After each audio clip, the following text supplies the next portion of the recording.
AskReddit, subscribe for more videos. You know that novel you've never written, what is it about? It's about a witch who cursed the world so that a sinful person turns into a monster every 100 years based on his sin. The story is more so of an anthology focusing on different cursed people. For example, a werewolf who retains his sanity but cannot change back unless he devours another human, essentially doing an inhumane act to appear human. A medium, someone who speaks with the dead, who got fed up with the ghosts asking for help, so she starts consuming their souls to shut them up, turning into a soul eater. I've been calling it the cursed since. I really like the idea, and I think this could turn into a modern fairy tale full of irony and sarcasm. Has a lot of potential for some dark humor too. I would also suggest a psychic, who despite being highly sought after, has given up on telling people their future, because they never listen anyway, and think it was her who cursed them. Alright, this a good idea with a good format. Would read. Humans are routinely kidnapped as children by an ancient and powerful spacefaring race and used as slave soldiers due to our comparative size, strength, and how difficult it is to kill us, and humans become the most feared warriors in the galaxy. After a tour of duty they're told that they are free, but the location of Earth is kept secret due to its value as a source of warriors, so they have no choice but to enlist again, or work as mercenaries, pirates, or private security until they die.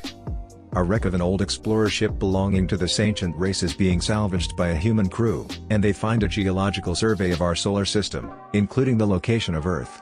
The discovery of this survey gets out and sparks a race between warring factions to destroy Earth, and a ragtag bunch of humans trying to get home and save their home. Edit. Holy shit, I honestly expected this to just get buried by heaps of other awesome ideas. I definitely did not foresee this reaction. Loads of you guys have recommended other books with similar stories, and several recommendations for me to check out r/fee, which I absolutely will.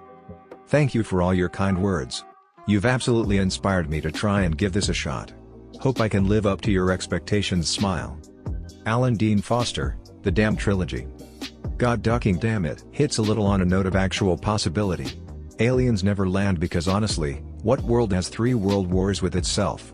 What kind of species develops thermonuclear low-elevation detonating missiles before they invent magnetic resonance imaging?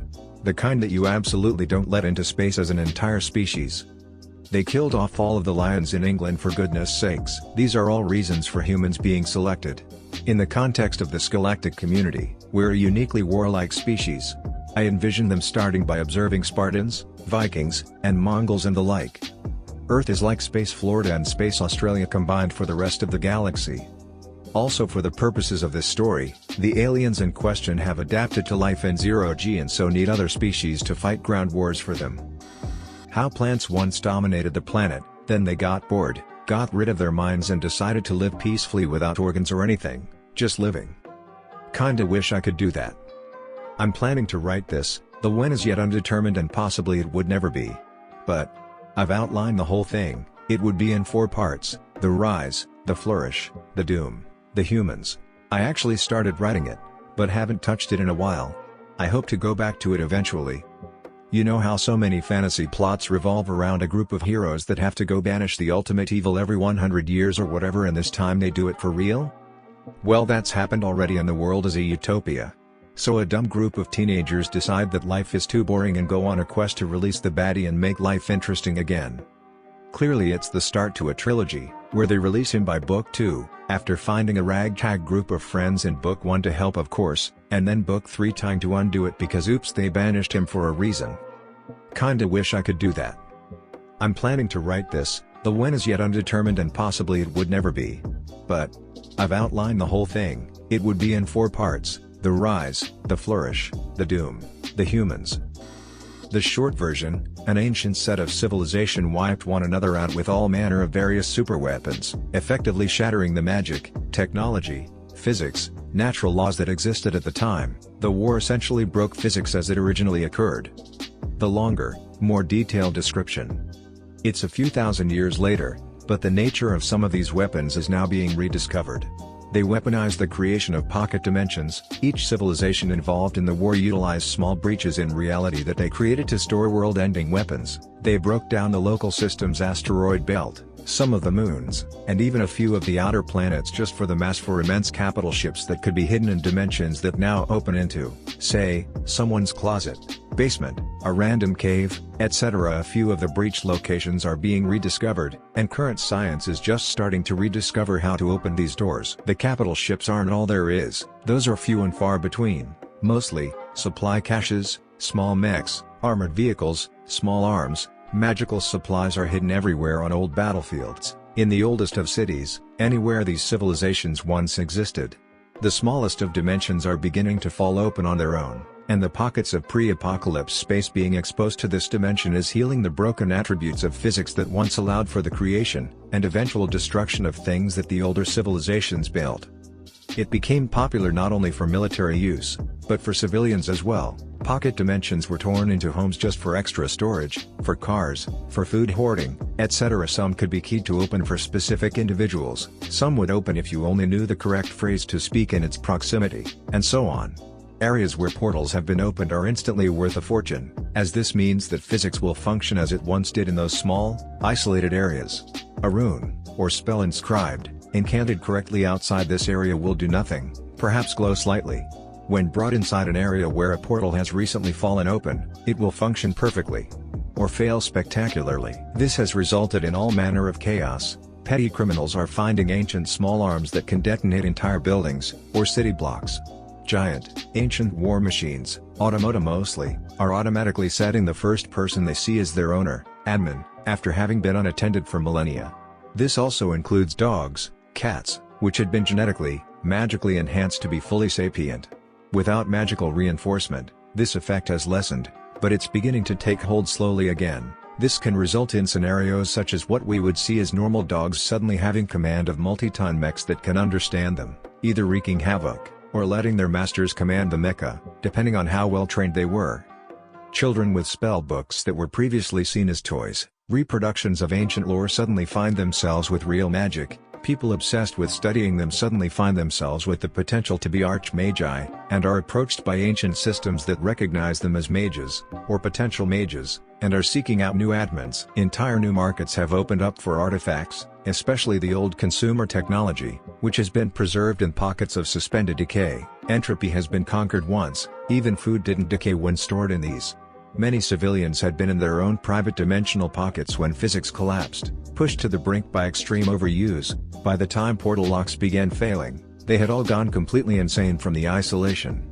They hadn't aged, but trapped inside with exits that no longer worked, or simply killed anyone who entered them. There weren't many found that were even sane enough to speak. Only very, very few were left capable of interacting with others, save for the few that had suspended animation tech inside their pocket dimensions. Rewards are offered for anyone wearing old world clothing, or found speaking unknown, unrecognized languages, or babbling incoherently after having appeared in empty rooms. A few ancient scientists have been recovered, and a few teachers. Those are always instantly snapped up by the state. Those that find, turn them in, alive, are rewarded with riches sufficient to buy small countries, assuming the individual turns to be sane, which is rarely the case. Some portals, rather than opening to only pocket dimensions, served as airlocks to the old mining facilities that were used to mine other planets in the local solar system, the asteroid belt, outer heliosphere space stations, or just opened into what used to be facilities on other planets, and is now just hard vacuum inside what were once structures. In a few disastrous cases, when both portals fell open at once, the airlock space failed, and opened small townships to hard vacuum until something large enough, and strong enough, to hold the portal closed was placed around it. And so on. I've really only built the world so far, no main characters, but it could go anywhere from disaster movie to Indiana Jones's type scenarios.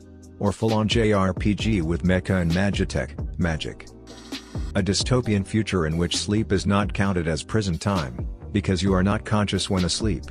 Prisoners begin using more and more extreme methods to keep themselves awake, so they serve as little time as possible, and prison violence sees an all-time high as inmates attempt to knock each other unconscious, so as to make their opponent's jail time last longer. The whole universe actually consists of a multiverse, but the whole collection of that multiverse actually still exists within the bubble. This is the story about the land on the edge of that multiverse. It is a land that infinitely stretches in all direction, and has no natural inhabitants. However, there are still people who are accidentally pulled into this universe due to a combination of sheer bad luck and a space-time anomaly, and those people become its inhabitants. They are stuck there permanently since there isn't a known way out. Due to this, basically no two inhabitants are from the same universe, except for very specific instances, and all of them are wildly different, from gods and celestial beings, to normal people like us, to totally random species. The stories I make up then revolves around the beings that live within this world. The first ever beings to arrive, the individuals who are able to change it significantly, to even the regular Joes that are simply unlucky enough to get yoted into this place. That's actually a pretty good start for a isekai type story. Actually, part of my inspiration was to create an isekai type story. However, I also wanted the theme to focus more on the fantastical and exploration aspect, and to basically cut out all those spiel about harems, op protagonists, and cheap villains. So basically to create an another world type story that is closer to traditional fantasy than light novel stories. The setting is also noticeably much more serious than a lot of isekai stories, with a lot of the side stories having themes about revenge, power, regret, all those stuff. Set hundreds of years in the future after a nuclear civil war destroys American society, it's about a farmer who becomes the president of a republic in the mountains of southern Appalachia. Scientists were wrong, karma is real, but it works a bit differently than expected. Reality is made of an infinity of superposed dimensions, and each action you take tunes your brain and sends your consciousness in a slightly different reality. Good actions sends you to better realities, bad actions take you to worse realities. You might not be able to notice it, but those tiny incremental changes in reality add up fast, and the worse you act, the worse the world gets around you. There is no afterlife, no reincarnation. Elders were wrong about this. But they were right about paradise and hell, and it's right here among the living. We're just not all conscious in the same version of reality. It's based off a writing prompt, and 2 chapters were done last year. It's called Conquest Club, and it's about an after-school club that somehow has the resources needed for world domination. Throughout the book, the confused protagonist starts to understand the motives of the group. Now that we have quarantined, going to finish the first draft. A urban fantasy novel series set in my town and the surrounding area. A natural magic user gets contacted by the local werewolf pack to investigate the murder of a wolf, regular wolf. Upon investigation, he discovers that the wolf had its soul ripped out. Magic user follows lead, finds the person who did it, and discovers a huge plan based out of Pittsburgh to sever the spirit world from the physical world. Who is orchestrating it? A vampire. A science fiction novel where in the near future people who commit terrible crimes aren't killed, but sedated. Once a year they get a day to wake up and see what has changed. It'll be about the horrors of seeing your life flash before your eyes, as well as the characters the murderer impacted. Imagine you are 30 and kill someone. You go to trial and find out your sentence is somewhere between 20 and 30 days to live. Except on day 10 you get cancer.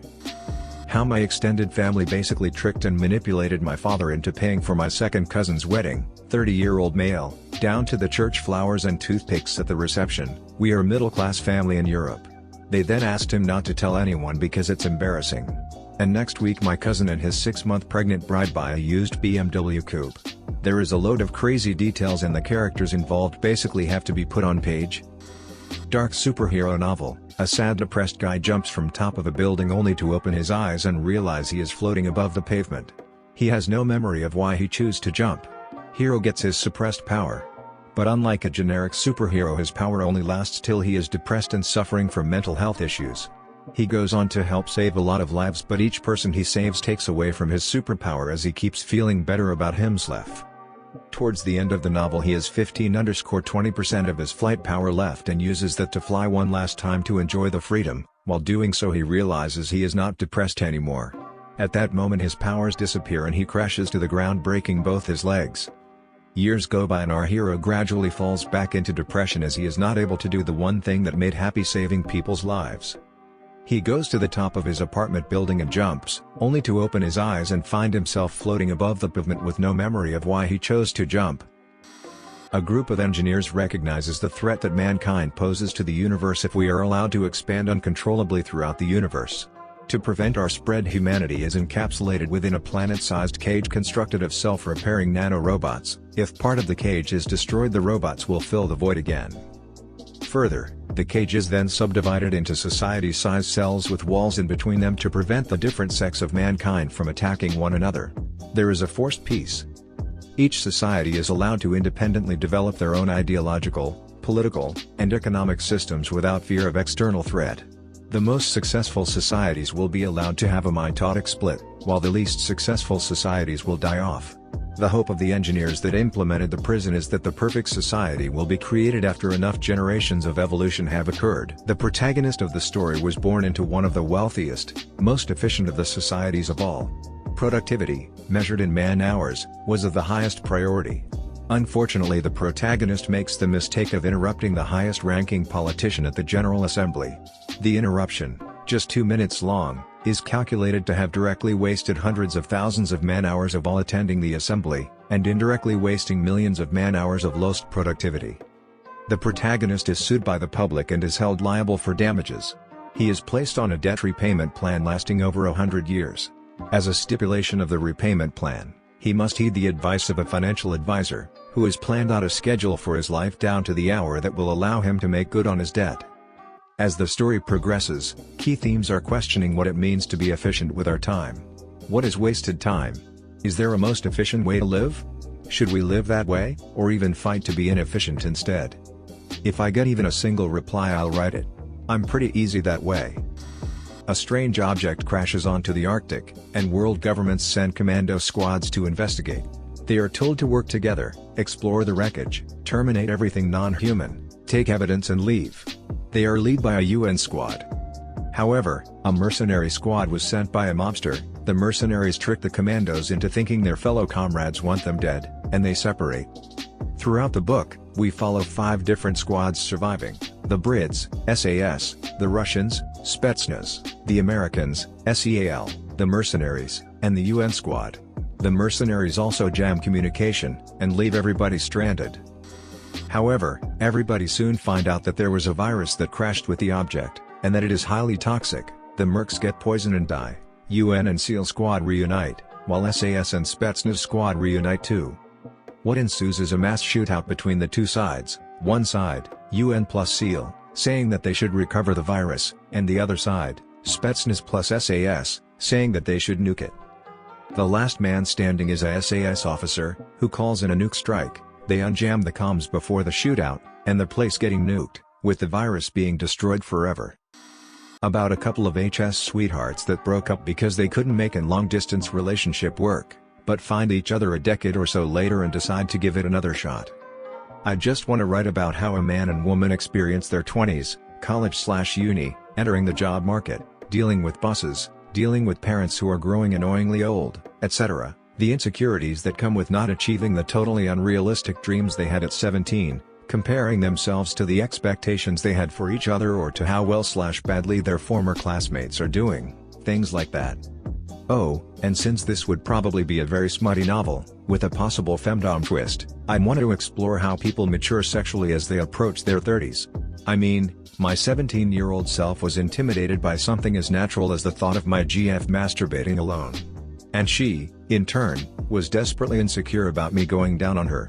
I think it'd be fun to look back at those days through the eyes of 2 people who know so much better by now. A main character is living in a dystopian world. In a city that's surrounded by an ever-encroaching wall of ice.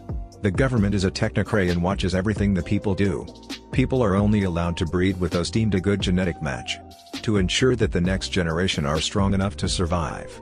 As far as anyone knows, they are alone in the world. The government has sent limited probes into space and found a suitable spot to start again. So the plan is to send a ship of seed life on this planet, and continue on the species. The protagonist falls in love with a laborer. Not especially bright but kind and good-natured.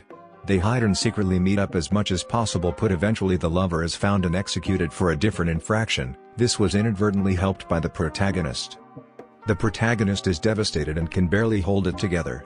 If the government ever found out, they would be next on the list. 2 years later, the mission is a go and our protagonist is chosen to lead the mission.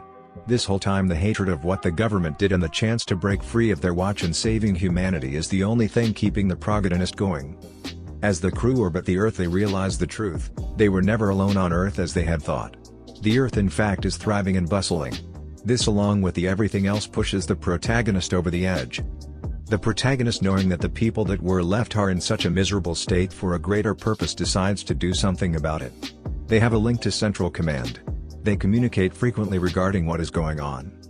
What Command don't know is that the images of Earth have been broadcast every way possible and even to the people of the city they came from. The people seeing the truth decide to riot and rebel against the Technocray. The crew of the shuttle decided it's better to risk it back to Earth than go on what was likely a near-suicidal mission. So all board the module meant to them to land on the planet they were to seed and aim for Earth. Our protagonist stays behind intending to crash the shuttle, unable to bear the guilt and heartbreak suffered. Any comments or criticism are appreciated. The other day I thought of a really innovative story. So there's a kid that is born a slave, see? Then he gets taken away by a couple monks from another planet and trains to become a really powerful space monk. The kid grows up and falls in love with a famous actress called Patalie Nortman, who's older than him in the story but not in real life. Then an evil politician starts manipulating him and the space monk becomes an evil sinner and falls into lava while fighting from the low ground and gets asthma. I should register this before someone steals my idea. Sounds interesting, as long as the evil politician is able to shoot lightning bolt from his hands while also shouting unconstrained energy. Also, the space monks use a special weapon called luminous scimitars, which are scimitars made from solid light. And, for last, they can use the spaceships to jump into ultra space and go instantly to any place in the universe, but only when it's convenient for the plot. When it's not convenient, they just forget that they can do that and nobody mentions. Hey! Looks like someone leaked my novel. It'll help you, I have an idea for a second movie. So the asthma monk is now ruler of the galaxy with the politician guy. Then his son, who is played by Hark Mamil, tries to save his sister with the old monk, a gunslinger and the Briard dog. Then old monk dies. Then the son of asthma monk finds out that angry monk is his father, he loses his monk hand and he meets a frog that uses drugs and drives a Honda Civic. Then they need to save the gunslinger from a snail, and the sister of the son of asthma monk kills the snail. They join forces with some gummy bears in the forest.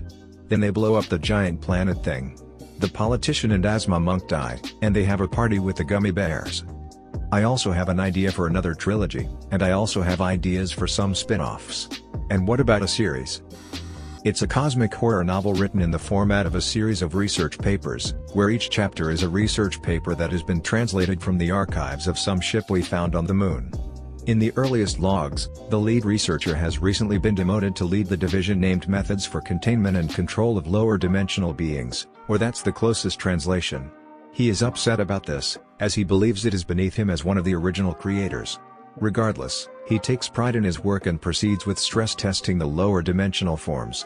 Gradually the logs unfold to show that what is actually being studied is various methods of torture. These begin brutishly, like something out of Saw, never in detail, only hinted at, and throughout the logs gradually evolve to be more nuanced and complicated, and more psychological. For instance, one day the researchers observe that when the test subjects are having tests administered, they emit a high-pitched mewling that must serve as some means of communication. Upon further examination, this mewling seems to heighten the effect of the tests on other subjects once they are exposed to it. Very curious, must investigate further. Etc., etc., that kind of thing. This moves on to community experiments, finding out that the subjects appear to be able to hurt each other, how they deal with limited resources, etc. Eventually, the final chapters detail the construction of a larger test chamber, Earth, wherein a longer-term test is going to be run.